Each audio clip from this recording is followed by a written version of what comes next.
आपल्या सगळ्यांना माहिती आहे, जुलै 2018 पासून खेड सिन्नरच्या ह्या पाची बायपासचं उर्वरित काम 8 महिन्यापासून पूर्णतः बंद आहे। त्याचं कारण म्हणजे कंपनी ILFS आणि नॅशनल हायवे यांच्यामध्ये क्लेम म्हणजे सरकारनं त्यांना जागा ताब्यात देण्यासाठी 4 वर्षाचा अवधी उशिरा लावला। म्हणजे 4 वर्षामध्ये त्यांचं जे काय नुकसान झालं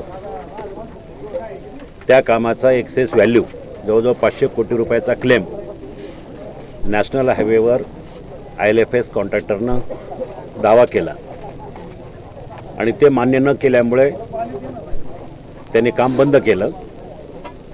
आता काम बंद झाल्यामुळे लोकांना प्रवास करताना ट्रॅफिकवर खूप मोठा ताण पडला। अशा परिस्थितीमध्ये ठेकेदारानं काम बंद केलं। दरम्यानच्या काळात ठेकेदाराची कंपनी दिवाळखोरीत निघाली। ती वस्तुतः सरकारी कंपनी आहे। त्यामुळं सगळ्यात मोठी अडचण ह्या रोडला आली। अशा परिस्थितीमध्ये दुसरा काही मार्ग दिसेना। 8 महिन्यापासून मी सरकारच्या मागे लागलो की काहीतरी करायला पाहिजे। तर त्याच्यावर एकच पर्याय होता, मूळ जे ॲग्रीमेंट आहे हे साधारण 1,500 कोटीच्या आसपासचं। 1,500 कोटी कंपनीनं रस्ता बांधण्यासाठी खर्च करायचे आणि 200-300 कोटी रुपये सरकारनं अजून त्यांना द्यायचे, म्हणजे 1,800 कोटी रुपयाचा प्रकल्प। 1,800 कोटी रुपयाच्या प्रकल्पाच्या अगेन्स्ट 20 वर्ष 2 ठिकाणी टोल त्यांनी चालवायचा, अशा प्रकारचं ॲग्रीमेंट ठरलं होतं।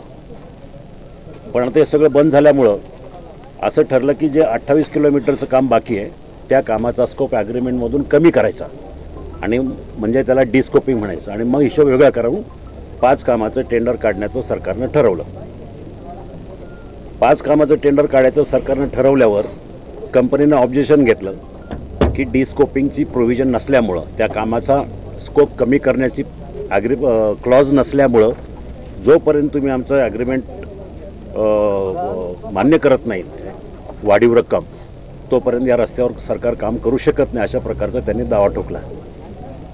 आता त्याच्यावर प्रयत्न करून झाले, सरकार खर्च करायला तयार होते। सरकार म्हणत होते ठीक आहे 400-500 कोटी रुपये 5 बायपासेससाठी लागेल, ते आम्ही करतो आणि तुमच्या कामातून सगळ्या स्कोपमधून वळतं करून घेऊ, पण ते काय मान्य होईना।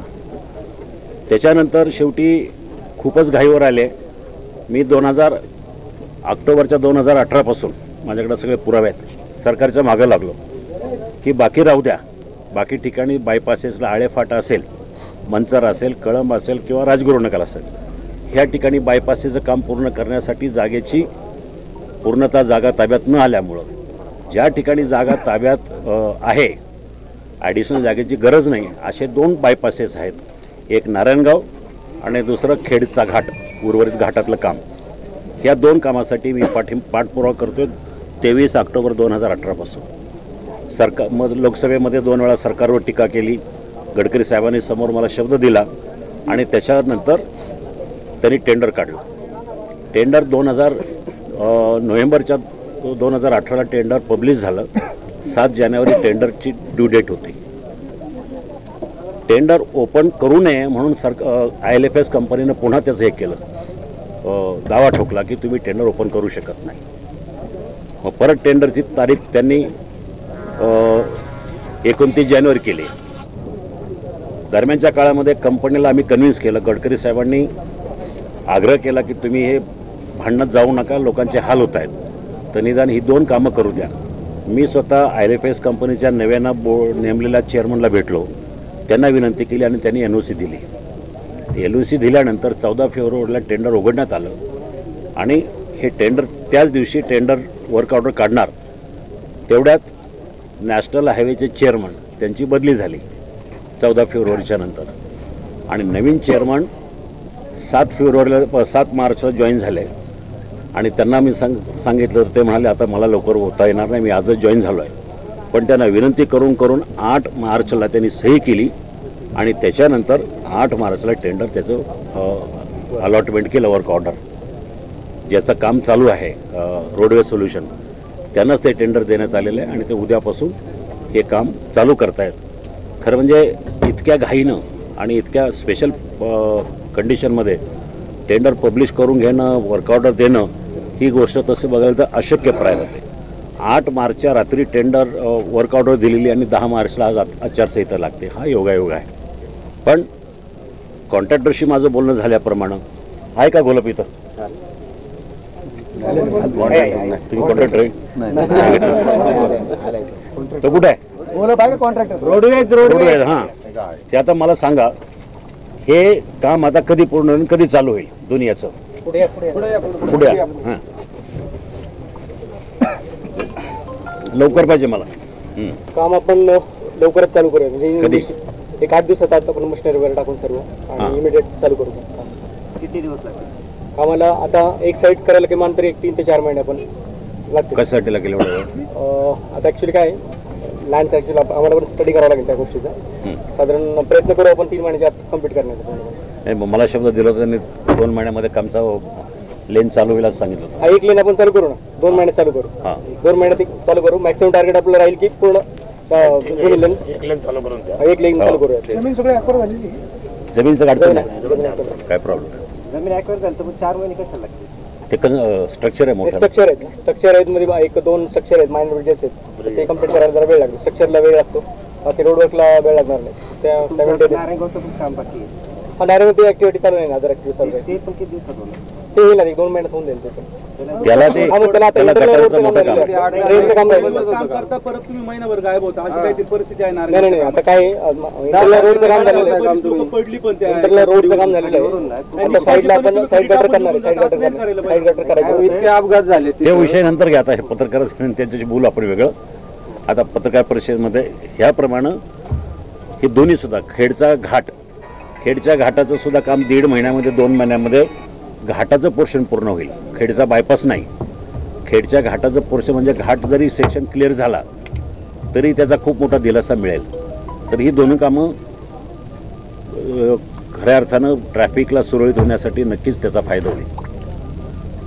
आणि अशा प्रकारे टेंडर मंजूर करून घेऊन वर्क ऑर्डर देणं हे इतक्या जलद गतीनं मला वाटत काही कुठल्या खासदारांना किंवा कुठल्या मतदारसंघात एवढ्या लवकर झालेलं असं मी बघण्यात आलेलं नाही.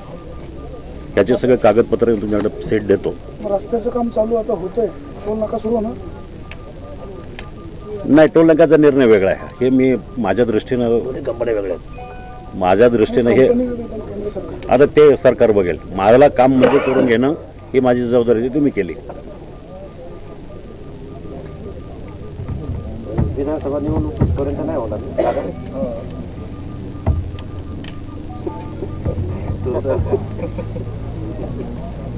नाही, रस्ता फार गरजेचा आहे आपल्याला. टोल हा विषय नंतरचा आहे. आपण रस्ता आधी पूर्ण करून घ्या, तर टोलला सुद्धा आपण परमिशन देऊया ना. काय अडचण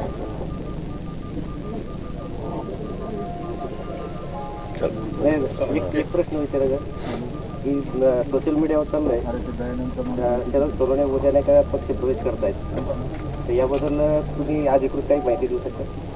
माझ्याकडे अधिकृत माहिती काहीच नाही अजून. ते प्रवेश करणार हे निश्चित आहे का? माझ्याकडे अधिकृत माहिती काहीच नाही आहे. शिवसैनिक खूप नाराज आहे, त्याची नाराजी कशी काढणार तुम्ही?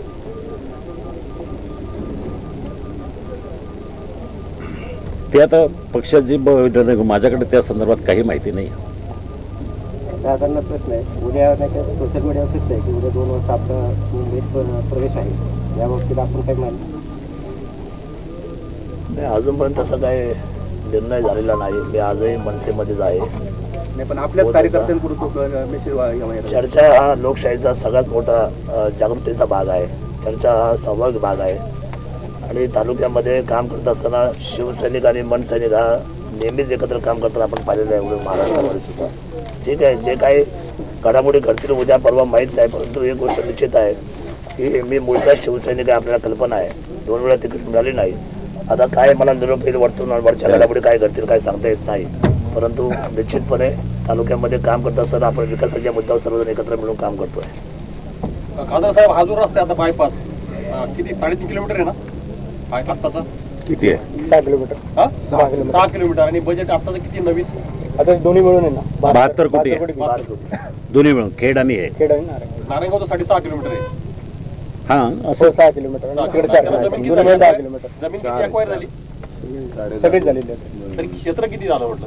हां त्याकडेवरी बघावं लागेल. ठीक आहे, तो बघावं लागेल. थँक्यू. चला धन्यवाद. ओके. निष्काळजीपणे काम चालले सर. तक्रारी आहे. काय काय दोन मोटर नाही सारखं चालू आहे. नाही सारखं चालू आहे. तुम्ही निष्काळजीपणे काय होतंय तुम्ही माणसाची जीव म्हणजे जीवाची घेऊन एवढी मोठी घडी तुम्हाला जर ते त्याची जर हे वाटत नाही तुम्हाला नाही काय झालंय जबाबदारी नाही बॅरिकेड लावायचं नाही बॅरिकेड दुकान आहेत बॅरिकेड थोडा दिवस नाही पण सर एकदा ते टाकून नंतर आठवड्यावर गायब होतात सगळे जेवढ्या बातम्या छापून येतात हे परत येतात मग 4-5 दिवस असं चाललं. पडले गाडी मग अशी गाडी खाली उतरली गाडी. काय झालंय काय झालं तुम्ही मोकळ काय झालं तुम्ही तुम्ही डांबरीकरण केल्यामुळे हाईट वाढली आणि ती हाईट खाली रस्त्यामध्ये काही झाडं आहेत काही मोऱ्या रुंद करणार आहे का तेच काय मोऱ्या रुंद करणार नाही झाडं वगैरे आहेत ना त्याला ट्रिमिंग तो 10 मीटर होत नाही मग झाड 10 मीटर होतं मोऱ्या 10 मीटरच्या बाहेर आहेत झाडं काढणार झाडे काढणार काही झाडं ठराविक झाड काढावं लागतात ते झाडं काढणार.